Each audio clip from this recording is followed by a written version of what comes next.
This hearing of the Subcommittee on Delivering on Government Efficiency will come to order. Welcome, everyone. Without objection, the chair may declare a recess at any time. I recognize myself for the purpose of making an opening statement.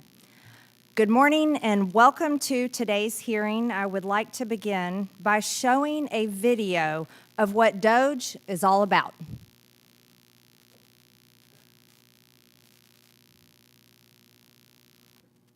We know and we have worked to give the American people a smaller, less bureaucratic government in Washington. And we have to give the American people one that lives within its means. The era of big government is over. The steps we're taking today will save the American taxpayers $9 billion. And ordered federal agencies to cut billions of dollars in administrative costs and to trim 100,000 federal positions by attrition. This report tells us how to cut waste, cut red tape, streamline the bureaucracy, change procurement rules, change the personnel rules, and create a government that works better and costs less. We'll consolidate departments. We'll get rid of duplicate departments. We'll allow competition to bring about better service at lower cost. We can downsize government by 12%. Reducing the bureaucracy by 252,000 positions. Everyone knows that getting rid of the deficit will require some tough decisions. And that includes cutting back on billions of dollars in programs that a lot of people care about. But what should be easy is getting rid of the pointless waste and stupid spending that doesn't benefit anybody.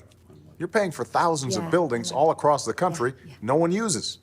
Now, the government hadn't been able to sell this building and others like it because of red tape. We thought that it was entirely appropriate for our governments and our agencies to try to root out waste, large and small, in a systematic way.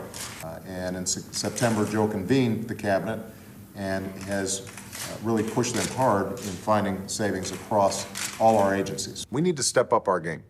We need to go after every dime. We need to make government work for you. That's why, starting today, I've asked the Vice President to lead a renewed effort to hunt down misspent tax dollars in every agency and department of this government. We're not just eliminating fraud and waste. We hope to be instilling an entire new culture that not only our administration, but every succeeding administration will in fact pursue. We're going to give you the government you expect and deserve. I certainly wish that my Democrat colleagues felt the same as their former Democrat leaders felt and worked to try to reduce our deficit and reduce the size of our government. Unfortunately, these former Democrat leaders failed at what they were saying they were trying to do, but today's DOGE and DOGE subcommittee is actually delivering on those exact promises, and we are delivering the results. It's too bad that my Democrat colleagues constantly mock DOGE, attack DOGE, criticize DOGE, and criticize the hardworking people in DOGE. They also attack this committee and attack what we're all about. But that's today's Democrat Party. They're for big government, big spending, and doing nothing for the American people. They're America last. This subcommittee has highlighted where DOGE has staunched the flow of waste, fraud, and abuse in federal spending. DOGE drove the administration to turn off the spending faucet that was pouring out billions of dollars to corrupt anti-American NGOs, to illegal DEI programs, and to a vast array of wasteful, unnecessary federal grants, contracts, leases, and personnel. President Trump drove this massive effort by creating DOGE via executive order on Inauguration Day. He then issued a series of White House directives empowering DOGE teams to work with agency leaders government-wide in an unprecedented effort to root out wasteful spending using all means at their disposal. And that effort has borne fruit. The DOGE website identifies $180 billion in savings achieved in just a matter of months. We need to make sure we lock in those savings. It should be the first installment we pay on our nation's $37 trillion debt. We need to tackle that debt on behalf of our children and future generations. That's why Congress needs to act. DOGE has shown how our government can cost less and deliver more. It's shown how we can turn off the faucet. It's shown we don't need to spend all the dollars that Congress appropriated for this year. Congress can reverse that unnecessary spending by rescinding dollars it's appropriated. That's why the administration recently sent a $9 billion rescission request to Congress. By the way, you just saw Democrats on that video talking about saving $9 billion. Republicans just delivered on that. It would prevent dollars, our $9 billion rescission would prevent dollars from going to corrupt international organizations, to woke NGOs, to NPR, and to PBS. The House adopted the legislation earlier this month, H.R. 4, the Rescission Act of 2025. But we need to do more, much more. $9 billion is just the tip of the iceberg of the waste that DOGE has identified, and of the spending that the administration has paused or shut off. So Congress needs to work with the administration and DOGE to rescind billions more of dollars it has appropriated for agencies to spend. DOGE is also creating savings that will lower the cost of government for years to come. For instance, the administration is right-sizing the federal bureaucracy by eliminating several 100,000 staff positions. That reduces discretionary spending costs for the next year and every future year by tens of billions of dollars. So we need to adjust those levels of new appropriations to align with the streamlined government DOGE is creating. That's why the president proposed last month, when he submitted to Congress a budget for next year that reduces non-discretionary spending by $163 billion. If we lower the spending baseline in that way, we can save $2 trillion in that portion of the budget over the coming decade. We need to lock in DOGE savings for the taxpayers, and we should also be thinking about locking in the DOGE process that has produced these savings. DOGE has attracted enemies because it's taken on Washington's culture of spending and the money laundering schemes that have been embedded in this institution.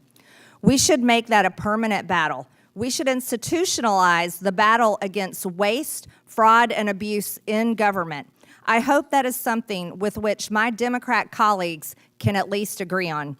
DOGE is working with agencies to reduce the rampant fraud that GAO says costs taxpayers as much as $500 billion annually.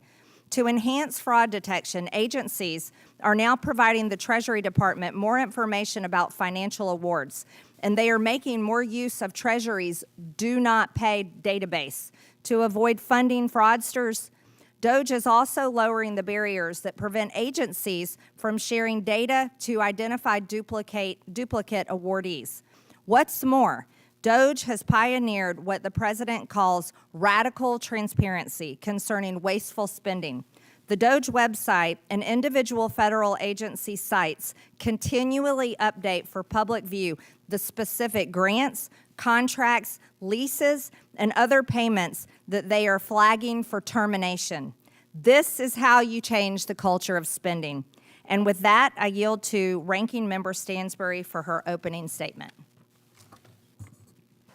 All right, well, good morning, everyone. Welcome to the DOGE Subcommittee.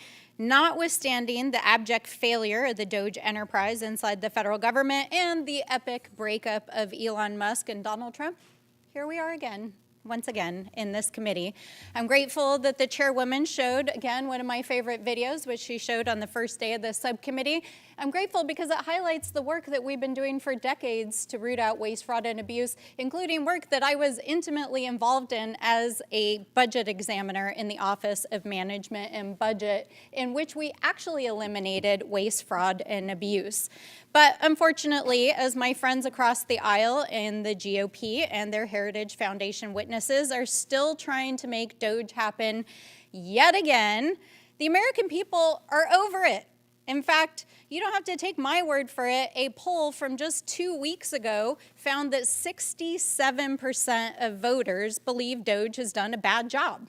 That was just 2 weeks ago.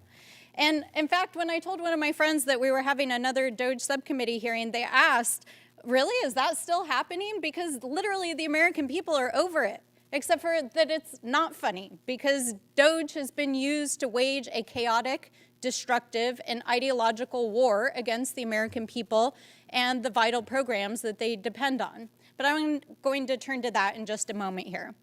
Given everything that's happening in the world right now and with this administration, I don't think we can sit here and pretend like everything is normal, because just 4 days ago, the president launched an unauthorized military attack in Iran without the consent of Congress, putting our troops and our bases in harm's way, as we saw just last night with the retaliatory bombing of one of our largest bases. And Madam Chair, I have actually been extremely grateful and wholeheartedly agree with your outspoken advocacy against this war.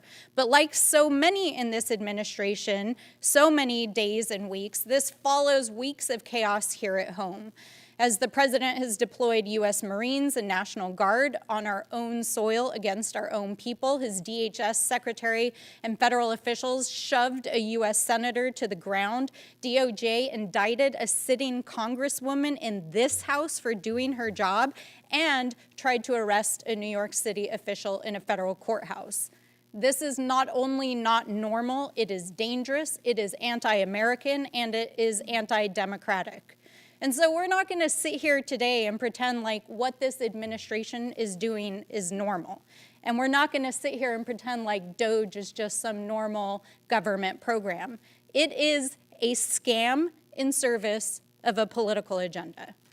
While we came to the table at the beginning of this whole process in good faith with real ideas, bipartisan ideas that folks have been working on for years, and a desire to actually fix and modernize the federal government, what we've seen from DOGE is the exact opposite.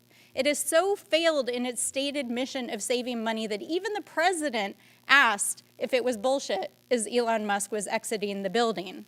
And if they want to talk about fiscal responsibility, while we're sitting here, they're still trying to pass a reconciliation bill across the aisle that would saddle taxpayers with $2.5 trillion in deficit spending. And in the last few weeks, reports have revealed that DOGE may actually have cost the federal government more than it actually saved because of the mass firings, dismantled agencies, stolen data, lawsuits, agencies in chaos, agencies that are not able to do their basic operational duties. This is not efficiency. This is a scam. And that's not even to mention the completely reckless and needless suffering that DOGE has caused. We're talking about millions of children and people across the planet who no longer will have access to food and medicine because of the very $9 billion rescission package that was just discussed. Thousands of veterans and public service servants here at home whose lives have been shattered, and millions of Americans who've been impacted by the gutting of vital programs, including staffing at Social Security. And now they're here today to try to make the case for making it permanent. Are you serious? Really, are you serious? I can't even believe my ears. So why are they actually trying to make DOGE permanent? Well, I think you have to look no further than the witnesses that they've called over the last several hearings, including today. We've got the Heritage Foundation and other authors and architects of Project 2025.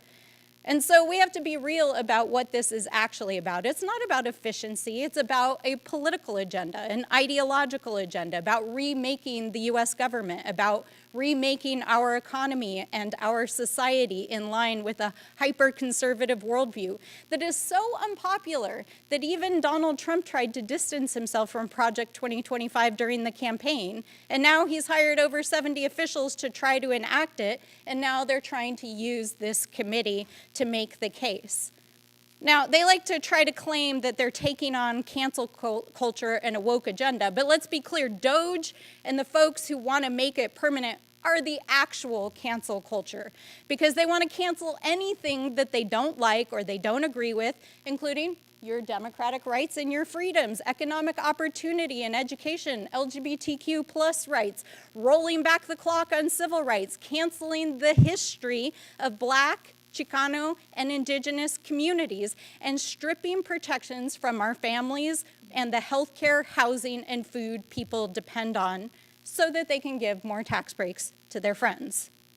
But this is all part of a wider agenda that is now seeking to apply political purity tests to government programs and services, including both federal employment and, yes, veteran services. Let me repeat that again. Even veterans benefits. They want to apply political purity tests to your VA benefits. Folks, this is not about efficiency. This is about eroding and privatizing our institutions, gutting programs that keep our people and our country safe. It's about rewriting history and remaking society to take us back decades, if not centuries. In short, it's about making this country less free, less democratic, less prosperous, and frankly, consolidating power under Trump and his allies who are becoming increasingly dangerous, ideological, and yes, autocratic. So we have to be clear-eyed about what is actually going on. Because this administration and its allies, if they are willing to arrest and indict elected officials who are just doing their jobs, including a U.S. senator and a U.S. congresswoman, what will they do if we let them get away with it? We cannot and we will not remain silent. We have to continue to speak up, to speak out, and continue to stand together. I yield back. Without objection, Representative Sue Brahmanyam of Virginia is waived on to the subcommittee for the purpose of questioning the witnesses at today's subcommittee hearing. I am pleased to introduce our witnesses today. Matthew Dickerson is the Director of Budget Policy at the Economic Policy Innovation Center. He is recognized as an expert on fiscal policy issues, including the budget, appropriations, and entitlement reform, and served as a senior policy advisor on the House Budget Committee. David Burton is a senior fellow in economic policy at the Heritage Foundation's Thomas A. Rowe Institute for Economic Policy Studies. He is widely regarded for his deep knowledge in issues such as entrepreneurship, financial privacy, tax matters, and regulatory and administrative law. Dan Lips is a senior fellow at the Foundation for American Innovation. He has more than 20 years of experience in public policy, including with the Senate Government Affairs Committee. His current work is focused on enhancing government efficiency. Emily DeVito is the Senior Advisor for Economic Policy at Groundwork Collaborative. Again, I want to thank you for being here to testify today. Pursuant to Committee Rule 9, the witnesses will please stand and raise their right hand.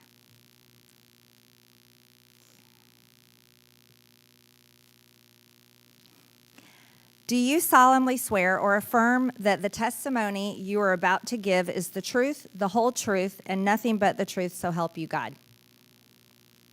Let the record show that the witnesses answered in the affirmative. Thank you, and you may take a seat. We appreciate you being here today and look forward to your testimony. Let me remind the witnesses that we have read your written statement, and they will appear in full in the hearing record. Please limit your oral statement to 5 minutes. As a reminder, please press the button on the microphone in front of you so that it is on and the members can hear you. When you begin to speak, the light in front of you will turn green. After 4 minutes, the light will turn yellow. When the red light comes on, your 5 minutes have expired, and we would ask that you please wrap it up. I now recognize Mr. Dickerson for his opening statement.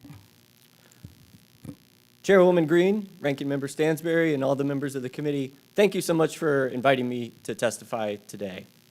The fiscal state of our nation is deteriorating, and unsustainable spending is the problem. Government spending that grows faster than the economy is inherently unsustainable. That's just basic math. Annual spending is now 50% higher than it was in 2019, before the pandemic. The national debt held by the public is now equal to the size of the entire economy. For context, in 1944, the year of D-Day and the Battle of the Bulge, the debt as a percentage of GDP was 86%.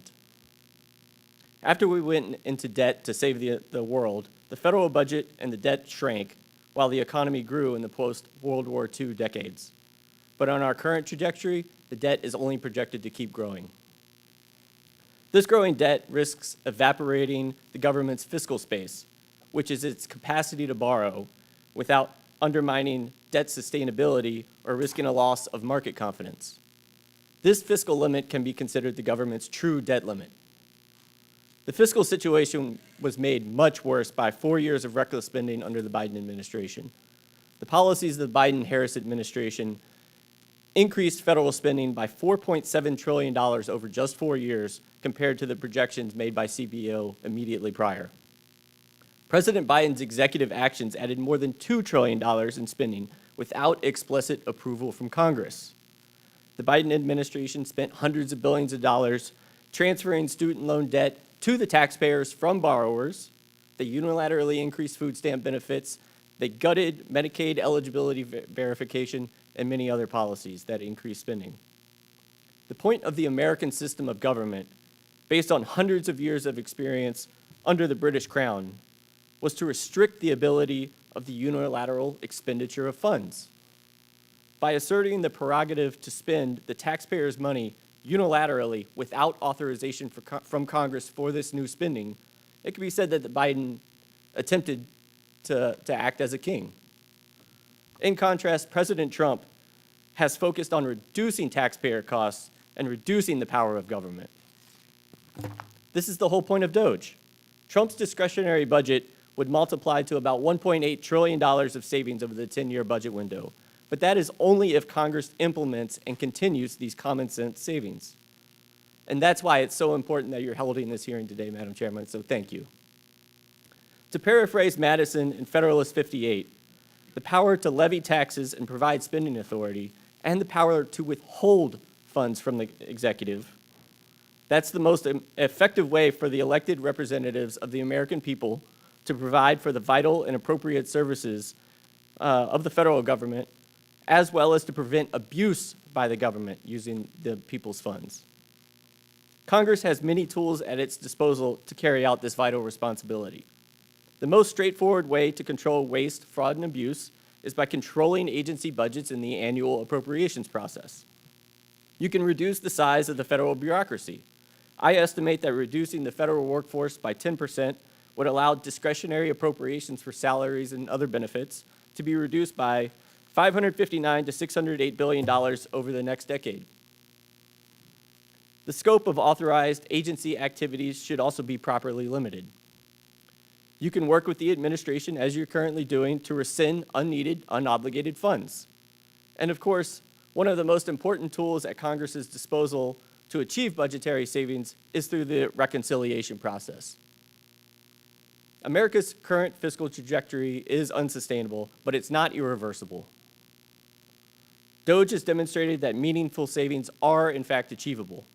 By exercising its constitutional power of the purse, controlling appropriations, implementing workforce reforms, rescissions, and reconciliation, Congress can lock in the DOGE cuts, safeguard taxpayers, and avert a fiscal crisis. Thank you, and I yield back. The gentleman yields. I now recognize Mr. Burton for his opening statement.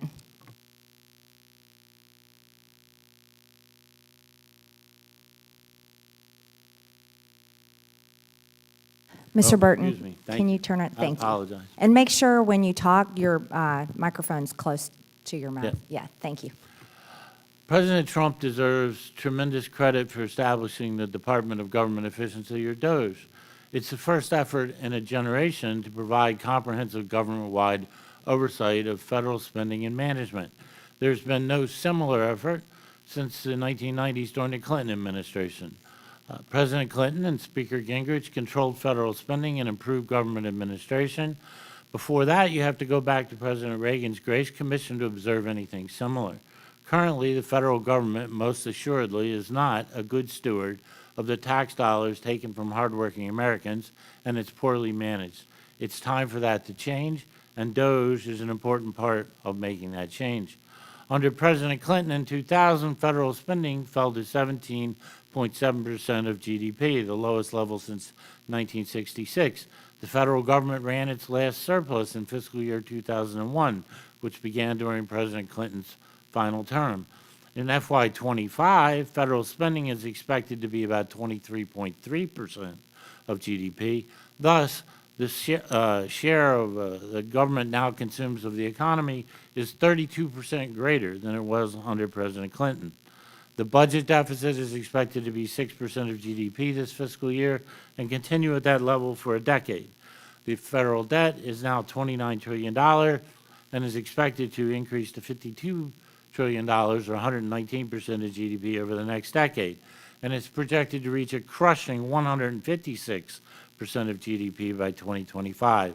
In context, at the final year of President Reagan, it was 39%, and the final year of President Clinton's term, it was 33%. Federal government is on an unsustainable path. The path will lead to sustained suffering among the American people, economic dislocation, and a declining standard of living unless Congress changes that path. No matter what, it's going to end. It can either end by making Congress make dramatic changes to the current fiscal path, or it can end in fiscal calamity. DOGE represents an effort to return to fiscal sanity and meaningfully alter our fiscal path. But DOGE by itself is not enough, although it's a major step forward towards American renewal. Most of the personnel reductions, grant reductions, and other forms initiated by DOGE will not result in actual savings unless Congress takes action through appropriations bills and the accompanying explanatory statements. DOGE and the administration can, within certain limits, reprogram spending, implement administrative efficiencies, and rely on statutes authorizing the withholding of expenditures. But ultimately, the Congress is going to have to address entitlements. Let me talk for a second about improper payments. The GAO has estimated since FY 2003, improper payments have been $2.8 trillion, which is nearly a tenth of the national debt. In fiscal year 24, it was $162 billion from at least 16 different agencies. And many commentators think these are gross underestimates. This is a massive amount of money, and seemingly no one in the executive branch cares or is able to solve this problem. And certainly that is a focus of what Congress and the administration should be about. And ultimately, if the federal executives in charge of these improper payments can't change it, they need to be replaced. Let me just talk for 1 second about the overall federal situation and need to address entitlement reforms. You could abolish the entire federal government and all appropriated spending, and it would not get rid of the federal deficit. Right? You could abolish the Pentagon and each agency, and it won't get rid of the federal government. We need to address entitlement spending, and there's a host of things that we can do. We can obviously address the improper payment problem. We can also adjust the entitlement program so they reflect tremendous increases in life expectancy since they were created. We can adjust it so that they no longer are transferring hundreds of billions of dollars a year from working young Americans to relatively wealthy old seniors. Programs can be consolidated, and that includes Social Security, Medicare, Obamacare, and the literally dozens of programs designed to address poverty.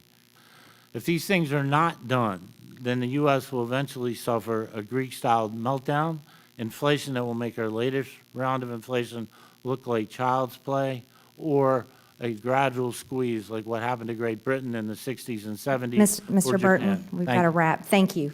Thank you. I now recognize Mr. Lips for his opening statement. Chairwoman Green, Ranking Member Stansbury, and members of the subcommittee, thank you for the opportunity to testify. My name is Dan Lips, and I'm a senior fellow with the Foundation for American Innovation. Our mission is to advance technology, talent, and policy ideas that support a freer and more prosperous future. Earlier in my career, I served on the staff of the Senate Homeland Security and Governmental Affairs Committee, where I worked on bipartisan government reform legislation and oversight. In my testimony, I offer you 3 points. First, the United States is on an unsustainable fiscal path. The Treasury Department and the Government Accountability Office have both warned that our growing national debt poses serious economic, security, and societal challenges. Last year, the federal government spent $882 billion just on interest payments. That's more than it spent on Medicare or national defense. At the same time, the government is losing hundreds of billions of dollars each year to fraud and waste. GAO has estimated that the federal government annually loses between $233 billion and $521 billion due to fraud. That's up to $4,000 per American household per year. And as we just heard, last year the federal government reported making $162 billion in improper payments. And over the last 4 years, improper payments totaled more than $900 billion. Better oversight and financial controls could save hundreds of billions of dollars every year. Second, the Trump administration's focus on government efficiency builds on decades of bipartisan government reform efforts.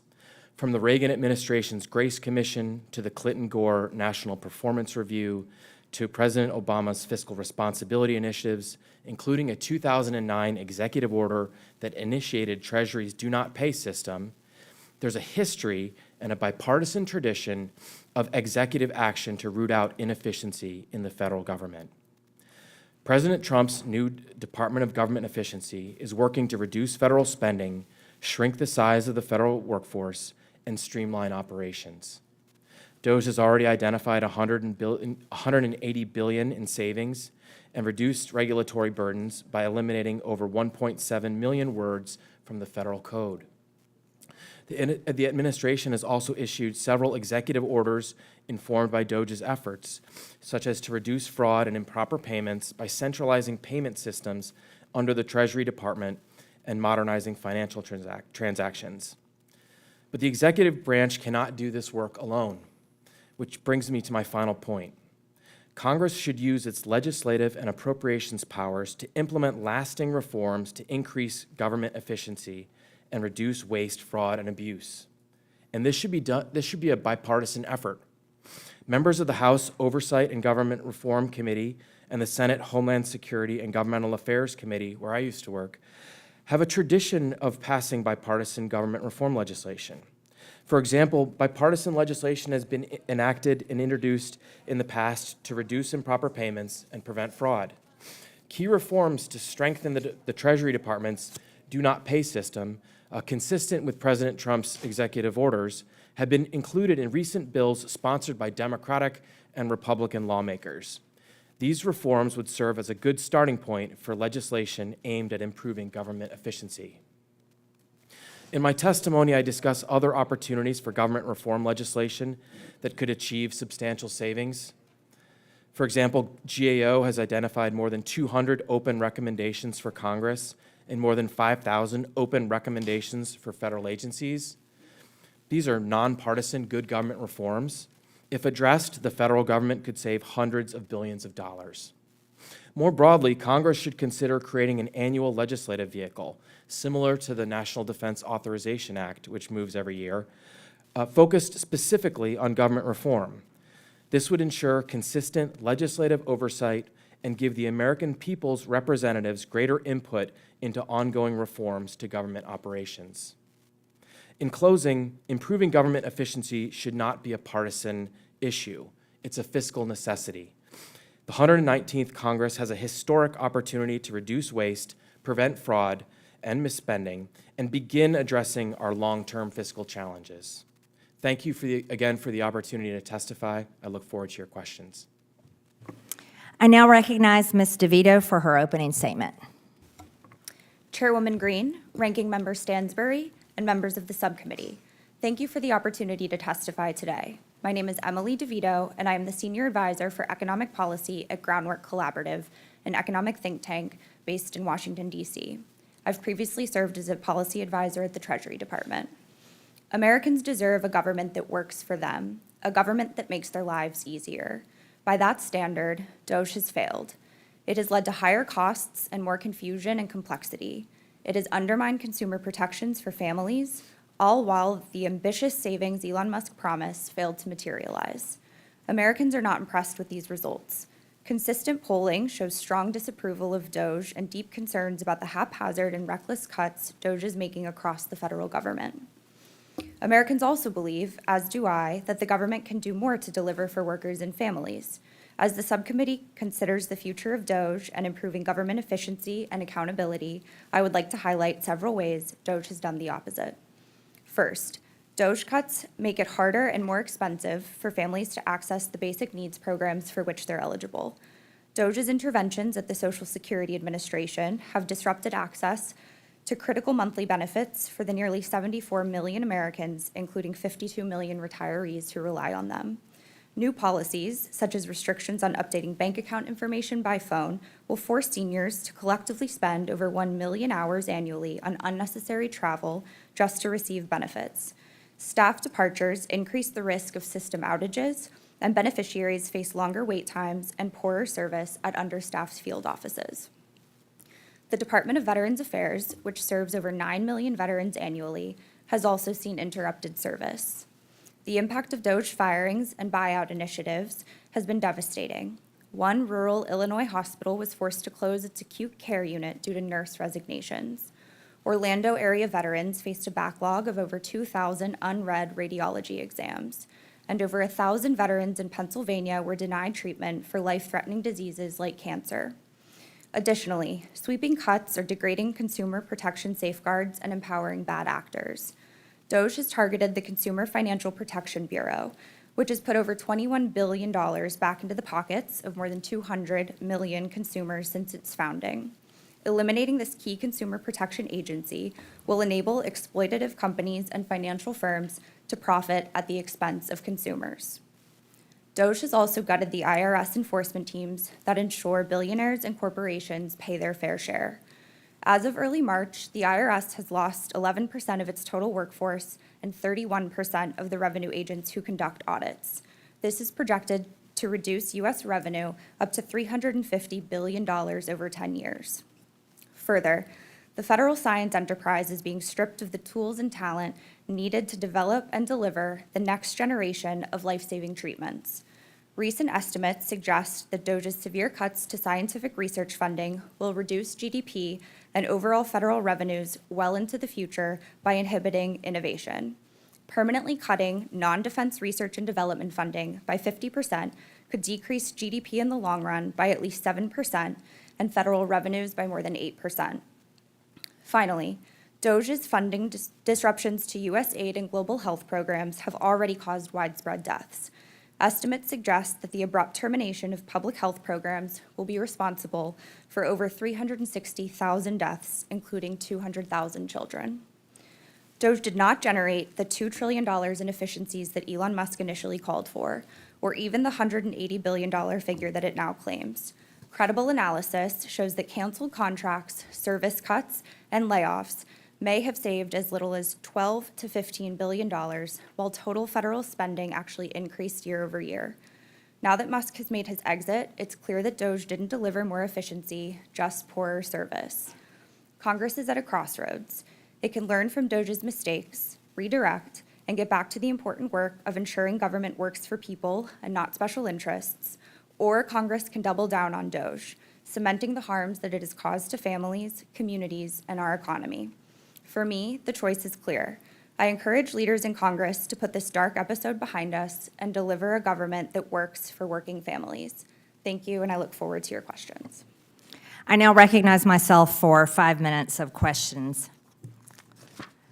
The DOGE website details much of the wasteful spending and it hits the brakes on, and it has an incredible list of top hits. Some of the spending is not just embarrassing, but it is funding actually the genital mutilation of our children, forcing the American taxpayers to pay for it. A $620,000 HHS grant for #Transcendent Health, adapting an LGBT plus inclusive teen prevention program for transgender boys. $620,000 from HHS. It's absurd. This is disgusting, and it facilitates a lie. Here's another one. A $2,000 NIH grant for cross-sex steroid therapy and cardiovascular risk in transgender females. This is another absurd grant that was handed out. a $120,000 NIH grant for personalized 3D avatar tool development for measurement of body perception across gender identities. Here's another absurd grant that, again, tells the lie that there's more than two genders. There's only two, male and female. That's it. Something else that the American people should know about, these radical extremist judges that are playing politics from the bench, a judge ruled that this has to be protected. This is a HHS program for gender-affirming care in young people. Again, the only thing that affirms gender is the fact that there's only two sexes, male and female, and the American people should never have to pay for that lie. Ms. DeVito, in your testimony, you talk about so-called failures of DOGE in your opinion. But do you support the federal government funding HHS and NIH studies that promote the genital mutilation of children? Do you support forcing Americans to pay for genital mutilation of children? Yes or no, Ms. DeVito? Thank you for your question. I think we all agree that the government should work for people. No, I asked you, do you support genital mutilation of children and the American people having to pay for it? That's a yes or no question. I think government research is responsible for all sorts of innovations that we So employ you do, today. so for the record, you do support the American people paying for top and bottom surgeries of children. I think Cutting off the breast of young girls, teenage girls, and castrating teenage boys. You support the American people paying for that. I think government research is incredibly important. That's to not our research, overall Ms. innovation. DeVito. That's mutilating kids' bodies before they're old enough to vote, before they're old enough to join the military, before they're old enough to even be adults. That's what you're saying the American people should pay for. Just so you know, Ms. DeVito, and I'm very proud to announce that I have a bill called Protect Children's Innocence Act that will criminalize sex changes on children, and that bill will see a vote on the House floor, and I look forward to my Republican colleagues and hopefully Democrats that come to their senses voting yes for that bill, because it's absolutely repulsive and disgusting, and America voted against that this past election. Sick. Mr. Dickerson, how do we implement cuts in appropriations moving forward to prevent these agencies from ever being able to fund these studies that promote the mutilation of children's bodies ever again?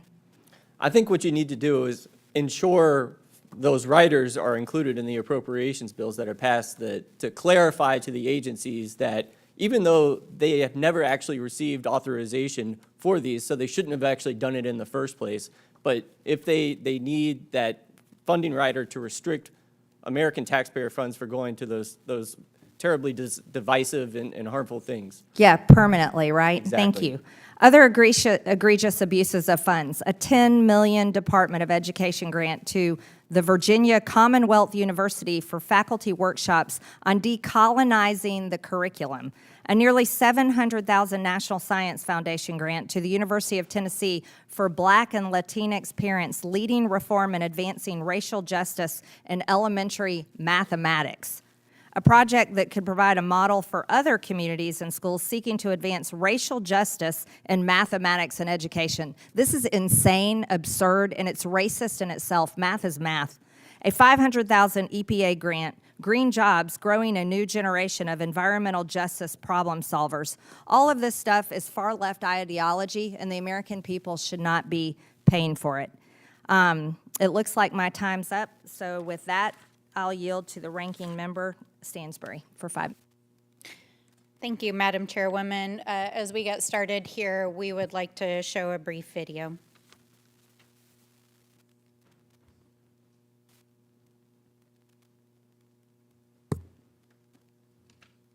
Guys, ready? And Bell. Sir, hands up, hands up. I'm Senator Alex Padilla. I have questions for the Secretary, because the fact of the matter is a half a dozen violent criminals that you're rotating on your hands off. Many of our ICE agents have been docked. On the ground. Hands behind your back. Hands behind your back. If you let my hands go and put them behind my back. All right. Cool. Other hand. Lay flat. Lay flat. Other hand, sir. Other hand.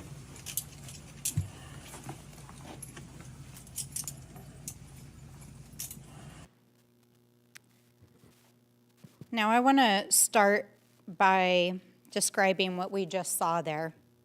For any of the American people out there who have not seen this video yet, that is United States Senator Alex Padilla being handcuffed in a federal building after self-identifying as a United States Senator at a cabinet secretary's DHS public press conference.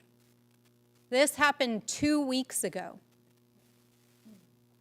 A few days later, they tried to arrest a New York City official in a federal courthouse. A few days after that, there was a politically motivated assassination of a state legislator in Minnesota. This is not normal. This is the sign of an authoritarian approach to governance that is threatening our democracy and our people. So we can sit here today and debate government efficiency. We can sit here and listen to lies from both our colleagues and from witnesses about what has been done by former and current administrations. But what is happening in this country right now is not normal. What they are trying to do through the budget is not normal. The rescissions package that they're trying to shove down your throats right now with $9 billion in cuts is not normal. It's not the programs that they're describing. They want to dismantle the United Nations. They want to defund NATO. They want to defund programs that keep children fed across the world. They're trying to defund programs that have saved literally hundreds of thousands of lives of people in countries across the planet. And we just heard witnesses here just a few moments ago say that they're not satisfied with what they've already done and the damages that they're already doing. They want to go after entitlement programs. That means your Social Security. That means Medicare. That means they're going to come for your programs, the programs that are life-saving, that sustain people as they age, the life-saving programs that make it possible for people with disabilities to live with dignity in this country. They are coming for those programs.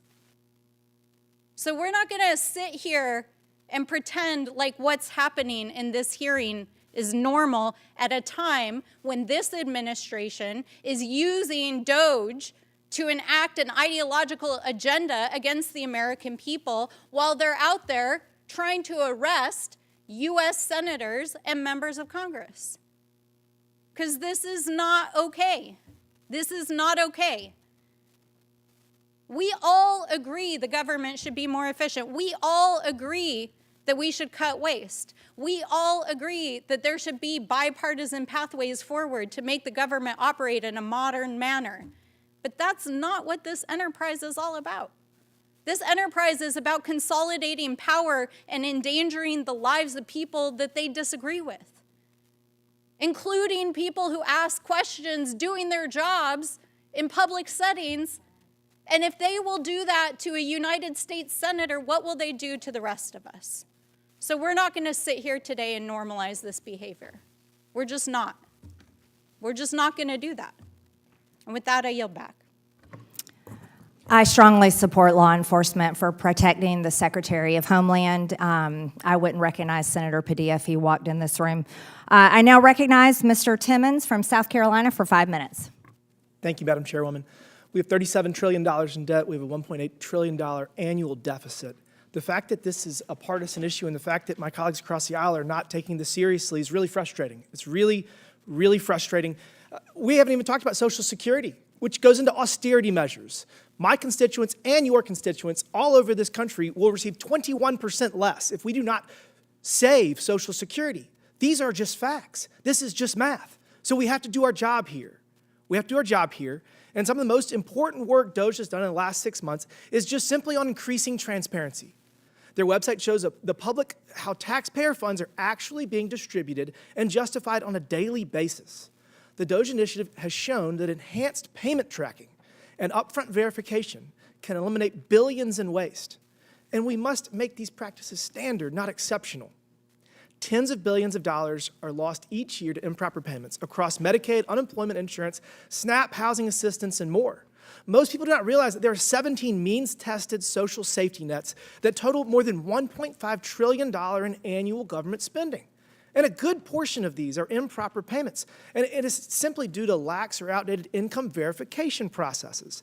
So all these different social safety nets that we appropriately provide to Americans, they require that you have an income threshold that you do not meet.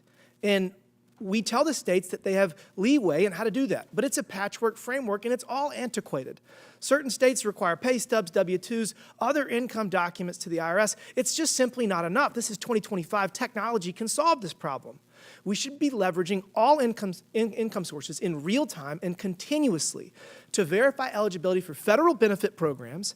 No more pay and chase, no more hoping the paperwork matches up months later, and no more guesswork. Shockingly, in the big, beautiful bill, the House proposal to simply require states to confirm eligibility twice a year instead of only once resulted in $11 billion in savings. What if we confirmed income eligibility in real time? That's why I introduced H.R. 1755, the Timely and Accurate Benefits Act, or TABS Act, to require states to adopt enhanced income verification across their federal benefits programs to get people the benefits they deserve faster, and to stop payments to those who no longer qualify immediately. Now let's zoom out. Income verification is one example of a broader problem. Federal agencies are swimming in waste, fraud, abuse, and redundancy, and thanks to DOGE, we now have a public-facing receipt book of over $180 billion in identified savings. From unnecessary grants to absurd leases to federal offices with no measurable output, DOGE is shining a light on the insane bloat of our frivolous spending. And again, this is critical work that must be done. We have $37 trillion in debt and run a $1.8 trillion annual deficit. Our social safety nets will fail if we do not make appropriate changes to save them. Mr. Lips, DOGE is attempting to overcome barriers to data sharing among and within agencies to enhance fraud detection. Isn't the inability to cross-check databases a problem historically in identifying fraudsters? Absolutely, and thank you for the question, Congressman. It's important to look at the history around improper payments. That there was an executive order issued by President Obama establishing the do not pay system that the Treasury Department has been using to try and increase verification and tighten controls over federal payments. But that was more than 15 years ago, and we've seen hundreds of billions of dollars of improper payments reported annually over those past 15 years. It's important to know that the Treasury Department has been asking for help, asking for the ability to share information. A long time ago, the Social Security Administration couldn't share information about deceased Americans with the Treasury Department. That stopped for a few years. They can now do that. But there's a lot more that can be done to share information between agencies to stop fraud and prevent improper payments. There have been bills introduced both in the Senate and the House to do that, bills by Republican members and Democratic members. I'm running out of time. Let me finish. So this is not a maybe. This is a must piece of legislation. We cannot continue down this path.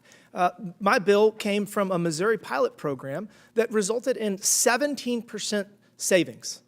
17% of just Medicaid is $140 billion annually. 17% across all social safety nets that are means tested is $250 billion. We are running out of time. We got to pass these pieces of legislation. We got to use technology to make sure that we're being efficient with our tax dollars. With that, Madam Chair, I yield back. The gentleman yields. I now recognize Ms. Norton of Washington, D.C. for 5 minutes.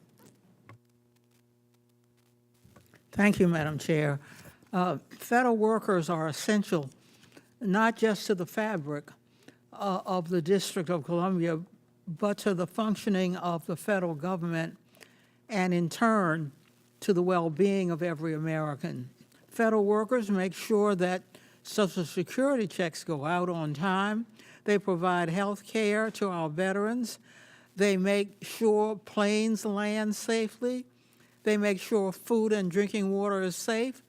Their work is critical to functioning of the government and making sure people, families, and communities get the services and resources they need. The so-called Department of Government Efficiency's gutting of the workforce has meant the senseless, tragic, and irreparable loss of more than 100,000 public servants so far, each of whom has had their own life upended. Ms. DeVito, what do we lose when we push qualified experts out of their roles serving the American people? Thank you for the question, Congresswoman. DOGE's widespread staff cuts represent a huge loss of potential and talent from the federal workforce. As you said, many of these workers are located in DC, but most are not. They're the people who make sure food is safe to eat, that Medicaid applications are processed in a timely way, that Social Security benefit checks go out the door. So far, we've lost thousands of these workers, and their loss is devastating, not just to the communities in which they live and serve, but to the American public as a whole. And Mr. Vito, and what are the effects of the Department of Government Efficiency driving early career employees from federal service? Young and probationary employees are people who, by definition, are just tending to start out in their careers in public service. Some of them might have had decades ahead of them dedicated to making sure that the government works for people. And DOGE firing probationary employees guts a generation of that talent from the workforce. President Trump is also working to steadily politicize the federal workforce by attacking civil service protections, replacing nonpartisan federal employees with partisan loyalists, by reclassifying federal positions as political jobs, and introducing loyalty tests to the federal hiring process. Ms. DeVito, how does the gutting and politicization of the federal workforce hurt everyday people, reduce access to the services and protections they are entitled to, and generally harm committees? For the government to work for people, it needs people, workers, behind the scenes making sure that all of the vital functions of the federal government are happening in a timely manner that best serves the population.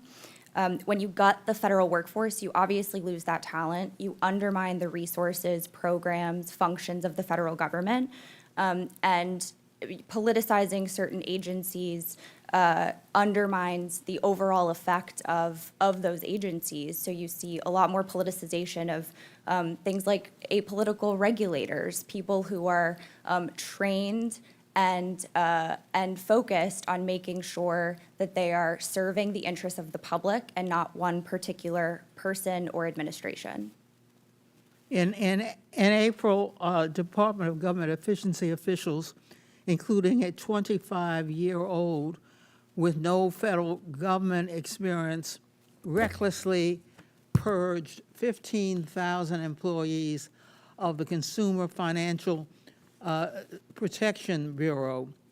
That is about 90% of the agency's workforce, which had been dedicated to protecting Americans from deceptive and abusive financial practices like predatory lending.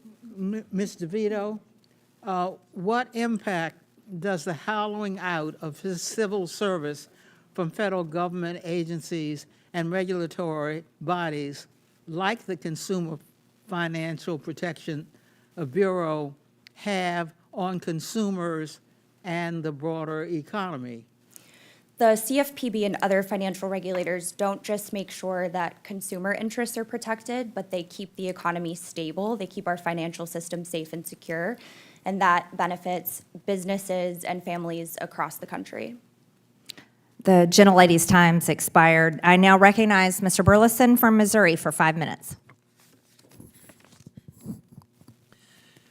Thank you, Madam Chair, and thank you, everyone, for being here today. I, like everyone in my constituents, are fed up with watching Washington squander their money on frivolous programs and bloated bureaucracies, which is why the Department of Government Efficiency was the most exciting thing that when I went back home and talked to constituents about, it's the most exciting thing that was happening with this administration. And look, this is an example of what private sector can do when it's evaluating a bloated public sector system that seems to be resistant to everything. When I spoke with Mr. Musk, I warned him. I said, this place is a swamp for a reason, and you cannot rely on the politicians and the people in this town to help you in evaluating or determining places to cut. They will only deliver what they want, right? And there's a reason why Congress, it being in our hands, we're at $37 trillion in debt, and we have all of these wasted expenditures. So, Mr. Dickerson, I'm going to ask you three the same question. If you had anything to say to the DOGE efforts, to the DOGE team, and to Mr. Musk, what would you say? I would say keep up the good, it's been a good start so far, and keep up the good work. Mr. Burton? Excuse me. I think there's a need for them to get beyond just canceling grants and starting to work with you to draft legislation to make these changes permanent. If Congress ultimately doesn't act, either through appropriations bills or rescissions, it's going to be ephemeral. There's also the need to make changes on the regulatory front. There's needs to change various secretary directives. They need to take it to the next step to bring it home, and they haven't done that. Thank you. Mr. Lips? I agree with that point. I think the most important thing they could do now would be to work with the members of this committee and the Congress on government efficiency reforms, many of which I think should have broad support among lawmakers. Ms. DeVito, let me ask you this. You've seen a lot of the DOGE cuts and the programs. Is there a single one that you would have agreed with? A single one? Part of the problem, I think, with DOGE... Answer yes or no. Don't eat up my time. Is there a single one that you would have agreed with? I don't think there is a yes or no answer to that question. Okay. Well, I'm not going to waste my time. I want to dive into Mr. Burton and what you said. So the question is, why isn't Congress, what should happen to force Congress to actually make these cuts that have been identified? Congress needs to legislate, and it hasn't been. I mean, the GAO has made countless proposals. The improper payments have been around for decades and literally involve trillions of dollars. No one's fixed that. That's one of the few things, though, that the administration has the ability through administrative changes to do on their own, because they're legally required not to spend that money, and yet it's going on. Congress needs to appropriate, the appropriators. There needs to be changes in the authorizing committee. A lot of the grants that the chairwoman was referencing could be prohibited through authorizing legislation. Congress needs to legislate, and at some level, it sort of has forgotten how to do so. Do you think that we could? Yes. You do? In fact, I'm old enough to remember when you guys did. Well, I may be just above being black-pilled at this point, so you're giving me a little bit of hope here. But if Mr. Dickerson, if you could make one significant change, what would be the most significant change or policy change that we could do that would save taxpayers' dollars?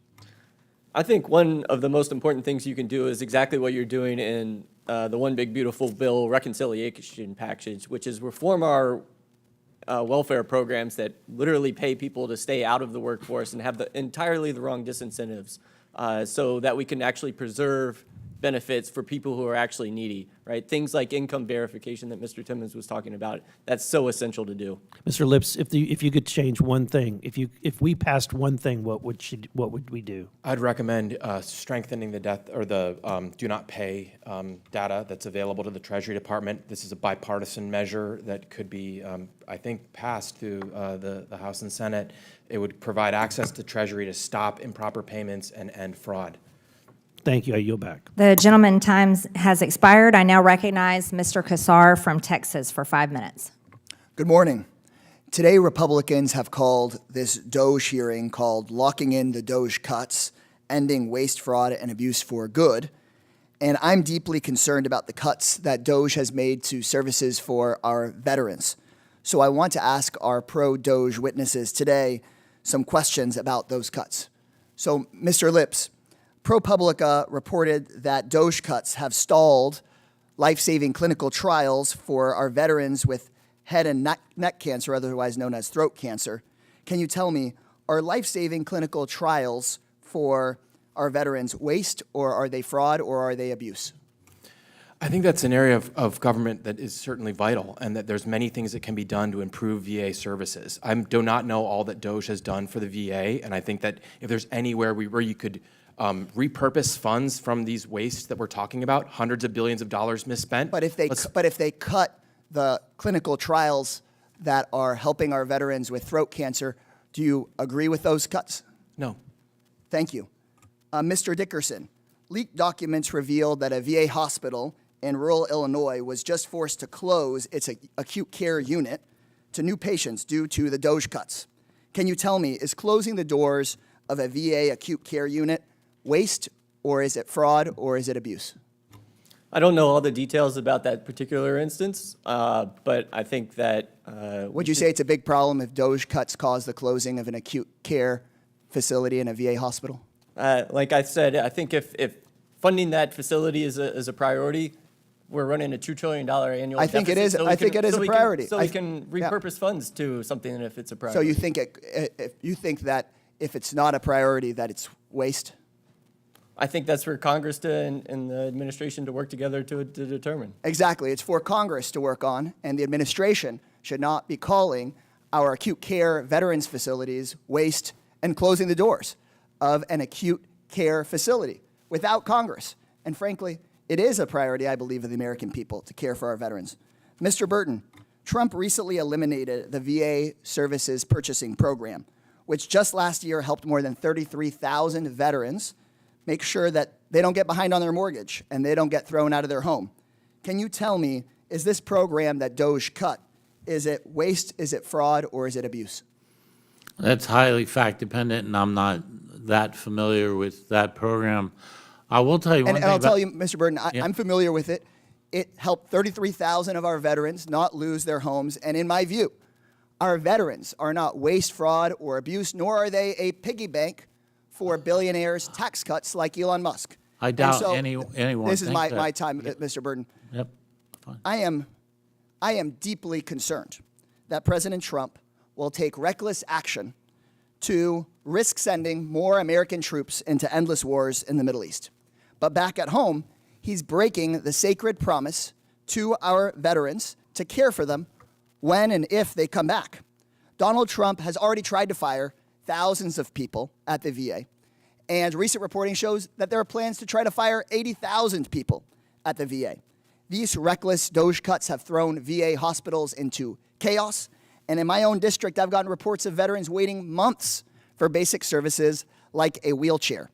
I represent San Antonio, Texas, Military City, USA, where we honor the service of our men and women in uniform. And if we want to honor our veterans, we honor it with more than just words. We take actions to care for them when they come home. We don't needlessly send people into harm's way, and we don't cut their services for when they come home. This hearing should not be holding hearings. This committee should not be holding hearings on locking in DOGE cuts. We should be holding hearings about restoring services for our veterans. And while DOGE is screwing over our veterans, the administration is also stealing from seniors. We just learned about a huge new scandal that every senior in America needs to hear about. After Trump and Musk made massive cuts to the staff at the Social Security Administration, they've scrubbed government websites of information about how long it takes to get your phone call answered. They have erased from the websites the delays that it takes to process benefit claims. They have wiped away what used to be publicly available about how long it takes to respond to a 1-800 call at the Social Security Administration. This is a cover-up. And why are they covering it up? because wait times have exploded. A brave whistleblower just estimated that Trump's changes and Elon Musk's cuts have doubled the amount of time it takes to process a Social Security claim. Everybody needs to hear about it. Social Security is not Elon Musk's piggy bank. I yield back. The gentleman yields. No one Madam loves Chair. veterans more than President Trump, and he's made that apparent. That's why he's working for peace Madam Chair, right Madam- now. it's not your time right now. I'm the chair of this committee. That's not how I'm the chair. parliamentary procedure works. You're not Madam recognized, Ms. Chairwoman. Stanberry. You're not recognized either. You can't just speak anytime you want. I'm the That's chair of not this how committee. That's not how it Ms. works. Stansbury, Madam- you're not recognized. Madam Chairwoman, that is not how Ms. Stansbury, you're not recognized. all day, but that's not how Ms. Stansbury, you're not parliamentary- recognized. We're going to get you a Robert's Ms. Rules of Stansbury, Order you're and not. the Point of committee order. so Ms. Stansbury, that you're you not can- recognized. so that Point you of can order. Understand parliamentary procedure. Point of order. Okay. Point of order. All right, Madam Chair, calm down. Let's move on. Ms. Stansbury, you're not recognized. Point of order. Madam Chair, I've Ma- got oh, I'm sorry, you had a point of order. So, Go ahead. Madam Chair, can we decide who's going to speak first and we don't? Absolutely. I'm the chair of this committee, and Mr. I know Gill, that, Mr. but- Gill from Texas There is you go. recognized for 5 minutes. There But you go. Madam Chair, I had unanimous consent. I was trying to. Without objection. Thank you so much. This is from Citizens for Responsible Reporting. DOGE's big illusion, the heavy cost of Trump administration's so-called cuts. I have another one. Trump administration scrambles to rehire key federal workers after DOGE firing. That's 4 hours ago. I have another one. How will we know if DOGE is succeeding? I have another one. How the Trump administration's DOGE cuts are harming women. I have another one. How Trump's DOGE cuts package could put GOP in a bind. I have more, but I'll do them later. Thank you. Without objection, so ordered. I now recognize Mr. Gill from Texas for 5 minutes.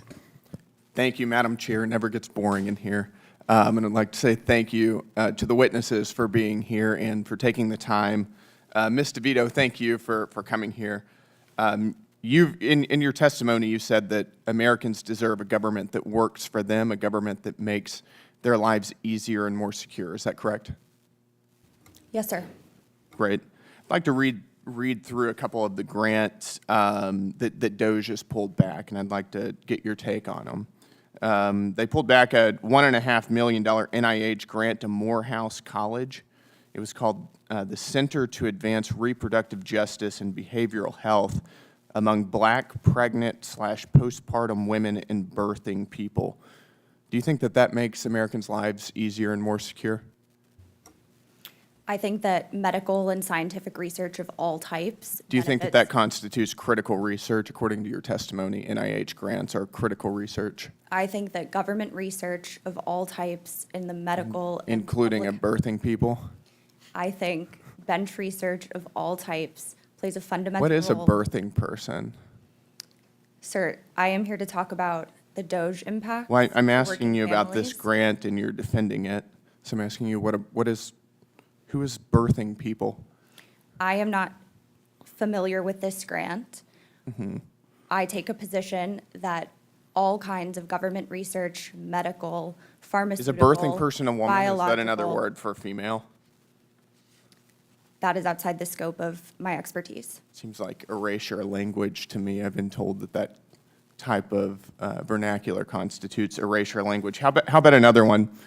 How about the conference, Gender Equity in the Mathematical Study of Commutative Algebra? Do you think that that's a valid form of government spending? I think mathematical research of all types is deserving of government. What about investment. studying, and this is directly from the National Science Foundation's website, women and non-binary mathematicians? Again, I think all kinds of government investment should be dedicated toward mathematical. All kinds of government investment. scientific- You don't have any kind of limit on what we're spending our money on, just everything?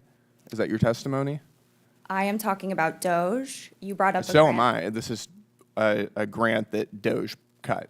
I am not familiar with this particular grant, but Mhm. I think government investment in mathematical, Okay, biological. let's do another one. This one is called hashtag Transcendent Health, adapting an LGB plus inclusive teen pregnancy prevention program for transgender boys.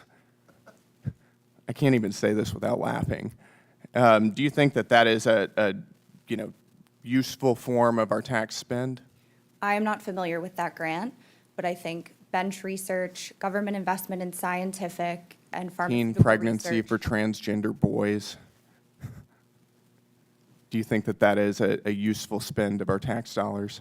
I think government investment in all kinds of scientific research is of the utmost importance. Including pregnancy prevention for transgender boys. Okay. Let me ask you, we can come back to this later maybe. Do you support abolishing the filibuster still? I am here to talk about DOGE respectfully. Right. and We could abolish the filibuster and get a lot of DOGE cuts through. And you've written at length on your Twitter about abolishing the filibuster. I'm just curious if you think that we should do that still. I did a lot of previous work on different topics because I am an economic policy expert, and respectfully, I'm here to talk about DOGE cuts. Okay, but we could abolish the filibuster and get DOGE cuts. This is totally germane here. Do you think we should? I am here to talk about DOGE cuts, not strategies for achieving more of them, but the harms that they have produced for working families. That's a convenient change of opinion. I noticed that most of your comments about the filibuster were during the Biden administration. But we can move on. Let's go back to some more of these grants.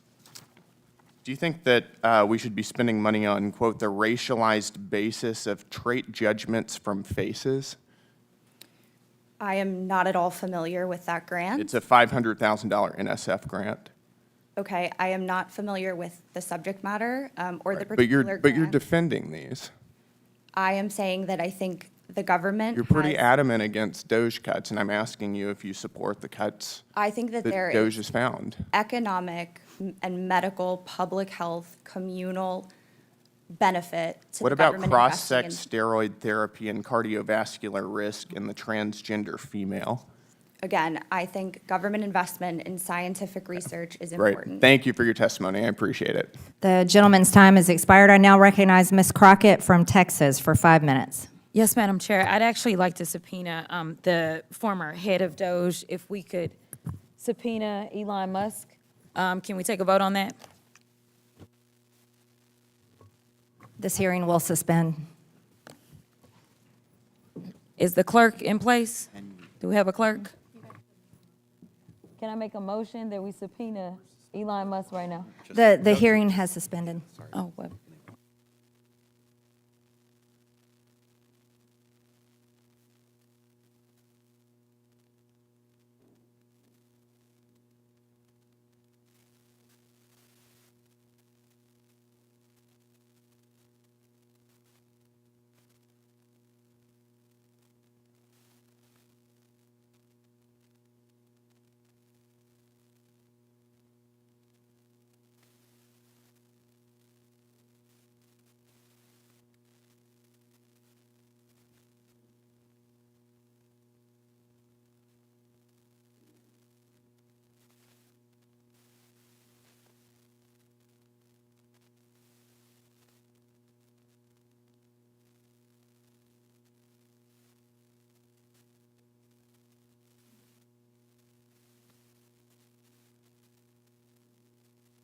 Point of order, Madam Chair.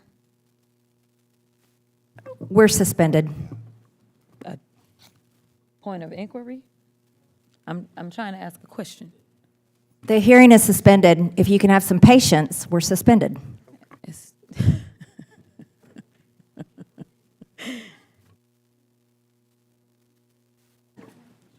The hearing will now resume. Ms. Crockett, do you have a motion? I didn't have a motion. I had a point of order. I was trying to determine how long it was going to take for us to call the roll. I can call it if need be. Well, if you're not making a motion, then already made you the can motion. continue with your 5 minutes of The questioning. motion was to subpoena Elon Musk, who was heading DOGE, who is the one that made the recommendations for these cuts, yet he is yet to come before this committee. And last time I checked, none of the witnesses sitting here know anything about DOGE except for what they read on the internet. I want to talk to the person. This isn't, either you've made your motion. Okay, well, you were asking, so I wanted to make sure you You made your understood. motion. Okay, thank you. Mr. Burchett? Chair Lady, I'd like to make a motion to table that motion.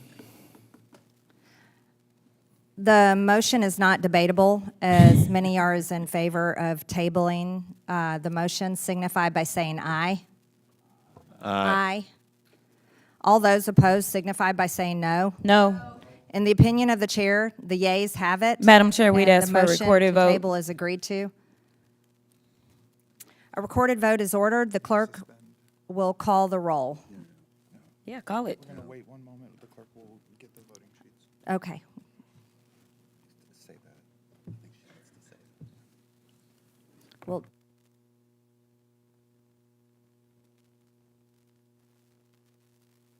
yes, the clerk will prepare for the vote, and then we'll go from there. The hearing is suspended.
Mic check 1 2 1 2.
What am I waiting?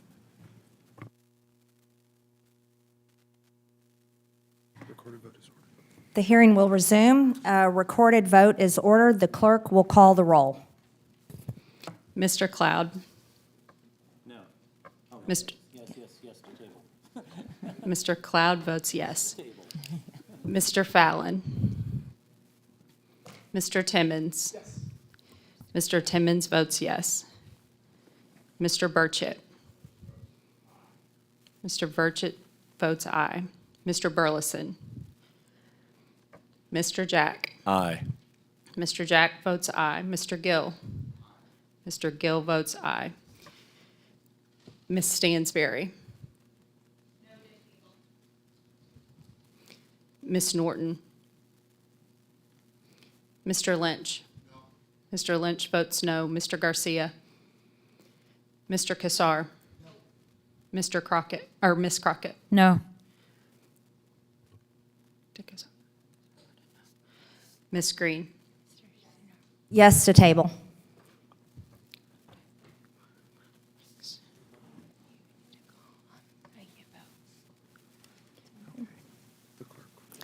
The clerk will report the tally.